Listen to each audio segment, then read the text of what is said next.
സന്നിധി തന്നിൽ നായക എന്നും. ദൈവത്തിൻ്റെ അതിപരിശുദ്ധമായ നാമം വാഴ്ത്തപ്പെടുമാറാകട്ടെ. ഏവർക്കും ക്രിസ്തയേശുവിൽ ഉള്ള ഒരു പ്രഭാത വന്ദനത്തെ നേരുന്നു.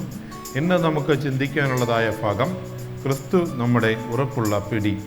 ആധാരവാക്യമായി നമുക്ക് ലഭിച്ചിരിക്കുന്നത് വെളിപ്പാട് പുസ്തകം 2-ാം അധ്യായം അതിൻ്റെ 25-ാം വാക്യം. എങ്കിലും അവിടെ ഇങ്ങനെ പറയുന്നു, എങ്കിലും നിങ്ങൾക്കുള്ളത് ഞാൻ വരും വരെ പിടിച്ചുകൊള്ളുവിൻ. ഇവിടെ കർത്താവായ യേശു ക്രിസ്തു നമുക്ക് ഉറപ്പുള്ളതായ ഒരു പിടി നമുക്ക് തന്നിരിക്കുകയാണ്. കർത്താവ് ചില കാര്യാദികൾ നമുക്ക് തന്നിരിക്കുന്നു എന്ന് നമുക്ക് മനസ്സിലാക്കാൻ സാധിക്കുന്നു.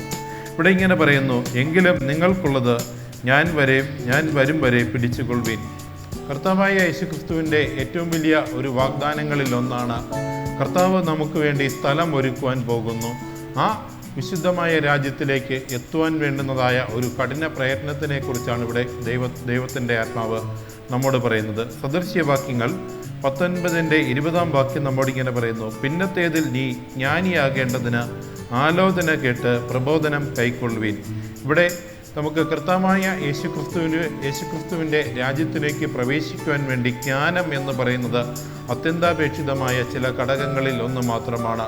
കർത്താവ് ഇങ്ങനെ പറയുന്നത് ഇങ്ങനെയാണ്, നിങ്ങളിൽ ഒരാൾക്ക് ജ്ഞാനം കുറവാണെങ്കിൽ നിങ്ങളത് ജ്ഞാനത്തിൻ്റെ ഉറവിടമായ കർത്താവായ യേശുക്രിസ്തുവിനോട് ചോദിച്ചു വാങ്ങിക്കുക.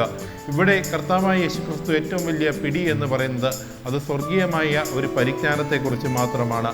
ഇവിടെ ദൈവത്തിൻ്റെ ആത്മാവ് നമ്മോട് പറയുന്നത് ഇങ്ങനെയാണ്, നമ്മൾ സംസാരിക്കുമ്പോൾ, നമ്മളുടെ അധരങ്ങൾ തുറക്കുമ്പോൾ, നമ്മളുടെ നാക്കുകൾ ചലിപ്പിക്കുമ്പോൾ അത് ജ്ഞാനത്തോടെ സംസാരിക്കുവാൻ വേണ്ടി, ദൈവത്തിൻ്റെ വചനങ്ങളെക്കുറിച്ച് സംസാരിക്കുവാൻ വേണ്ടി തുറക്കുക എന്നതാണ്.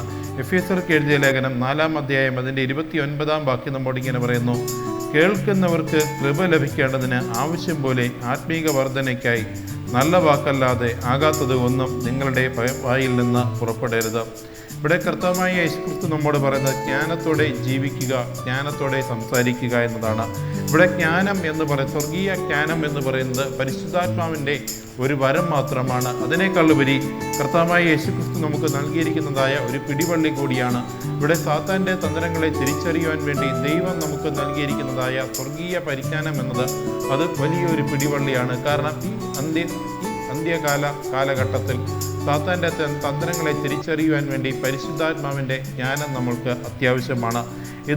ഈ ഒരു കർത്താവായ യേശുക്രിസ്തുവിൻ്റെ പിടിവള്ളിയിൽ നമ്മുടെ വിശ്വാസത്തിൻ്റെ വേരുകളൊന്നി മുന്നോട്ട് ജീവിക്കുവാൻ ദൈവം നമ്മെ ഓരോരുത്തരെയും സഹായിച്ച് അവിടുന്ന് ബലപ്പെടുത്തട്ടെ എന്നുള്ള വാക്കുകളോടെ ഇന്നത്തെ മോർണിംഗ് ഡിവോഷൻ ഇവിടെ അവസാനിപ്പിക്കുന്നു. നമുക്ക് കണ്ണുകളെ അടയ്ക്കാം, പ്രാർത്ഥിക്കാം.